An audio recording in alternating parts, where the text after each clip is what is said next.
Merci, Madina Moussaeva, VGTRK, Vainak, la Tchétchénie. Tout d'abord, je tiens à vous saluer et remercier, exprimer notre respect au nom des habitants de la Tchétchénie. On sont toujours ravis de vous voir à Grozny.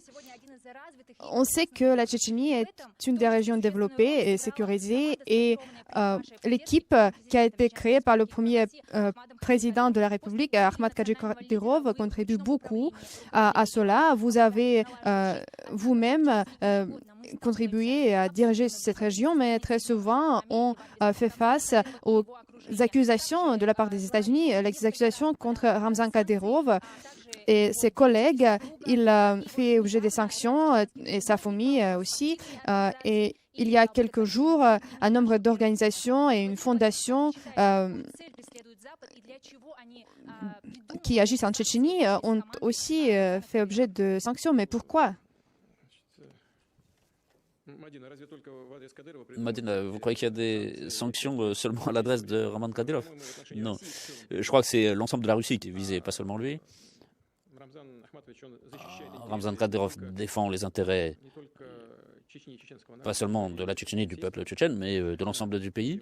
Et je pense que c'est la raison pour laquelle il figure parmi les cibles de nos adversaires à l'étranger.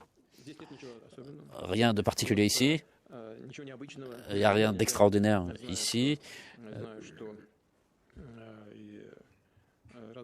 Je sais qu'il a une attitude très philosophe vis-à-vis de ça. Certaines de mes relations proches là-bas, compagnons, amis même, se vexent à l'encontre de nos partenaires s'ils ne font pas l'objet de sanctions. Et ça les oblige d'une certaine manière à réfléchir. C'est pourquoi il n'y a pas de sanctions comme eux. Ils se sentent un petit peu défavorisés, disons, vis-à-vis de nos partenaires.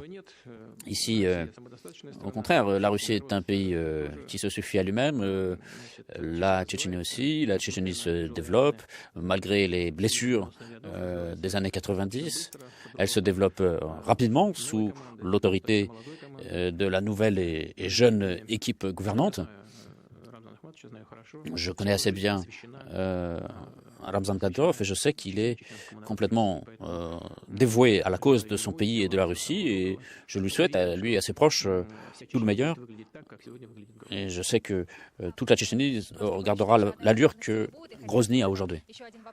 Vladimir Vladimirovitch, j'ai aussi une autre question.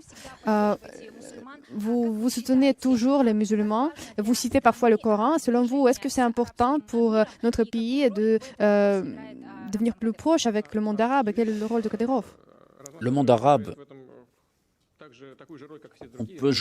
doit jouer un rôle très important, et ici la République de Tchétchénie peut jouer un rôle très important pour l'ensemble de la Russie. Bon, la politique extérieure, elle est assurée par le ministère dédié, mais on voit que la République de Tchétchénie apporte une contribution très importante. En ce qui concerne le monde islamique, nous avons des relations traditionnelles qui sont bonnes avec les différentes organisations islamiques dans le monde.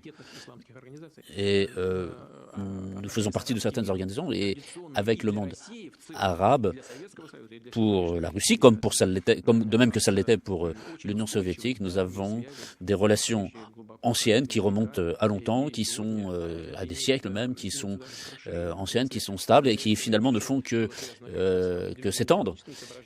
À l'époque soviétique, bon, il y avait des questions idéologiques qui étaient aussi présentes. Aujourd'hui, le volume et la géographie de notre coopération avec le monde islamique est très étendue, et cela est précieux pour nous, et nous continuerons à renforcer ces relations.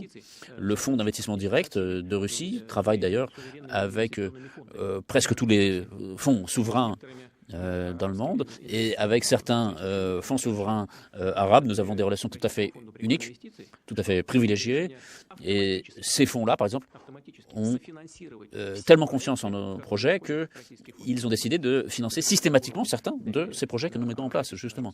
Donc c'est très révélateur de la qualité de notre relation. On revient dans notre centre de commerce international. Je donne la parole à l'agence Interfax. Bonjour Vladimir Vladimirovitch, Alana Samsoni, l'agence Interfax. Je commence par une question économique.